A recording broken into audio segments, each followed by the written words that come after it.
బాలీవుడ్లో ఒక హీరో తన భార్యతో ఓ 10 ఏళ్లు కలిసి ఉంటే ఆశ్చర్యపోయే పరిస్థితి. అలాంటిది షారూక్ ఖాన్ తన భార్య గౌరీతో కలిసి ఏకంగా 25 ఏళ్ల వైవాహిక జీవితాన్ని పూర్తి చేసుకున్నాడు. ఇవాళే వాళ్ళిద్దరూ 25వ వివాహ వార్షికోత్సవం జరుపుకుంటున్నారండోయ్. గౌరీని పెళ్లాడే సమయానికి షారూక్ అంత పెద్ద హీరో ఏమీ కాదు, కానీ ఆ తరువాత కొన్నేళ్లకే సూపర్ స్టార్ అయిపోయాడు. బాలీవుడ్ బాద్షా అనిపించుకున్నాడు. అయితే ఎంత ఎదిగినా కూడా గౌరీతో బంధాన్ని అలాగే నిలబెట్టుకున్నాడు.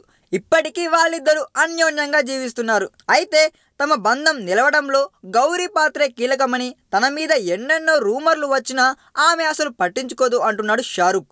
తన మీద రకరకాల ఆరోపణలు వస్తూ ఉంటాయని, తాను కోస్టార్లతో, విదేశీ అమ్మాయిలతో, చివరికి మగాళ్లతో కూడా పడుకుంటానని రకరకాల రూమర్లు వచ్చాయని, కానీ తన భార్య అవేమీ పట్టించుకోదని షారూక్ చెప్పడం విశేషమండోయ్. తనకు ఇలాంటివి చేసే సమయం ఉండదని తన భార్య భావిస్తుందంట. అందుకే అలాంటి ఆరోపణల్ని తేలిగ్గా కొట్టిపారుస్తుందని షారూకే చెప్పాడు. 1991లో గౌరీని పెళ్లాడిన షారూక్ ఆమెతో పిల్లలకు కూడా జన్మనిచ్చాడు. పెద్ద అబ్బాయి పేరు ఆర్యన్, కూతురు సుహానా. అంతేకాదండోయ్, వీళ్ళిద్దరు కలిసి 3 ఏళ్ల కిందట సరోగసి ద్వారా రెండో అబ్బాయి అబ్రామ్కు కూడా జన్మనివ్వడం విశేషం. షారూక్ పెద్ద కొడుకు ఆర్యన్ త్వరలోనే హీరోగా కూడా పరిచయం కాబోతున్నాడండోయ్. ఈ వీడియో మీకు నచ్చినట్లయితే సబ్స్క్రైబ్ చేయండి. ఫిలిమి స్టార్స్ బోలెడంత న్యూస్ బోల్డ్గా.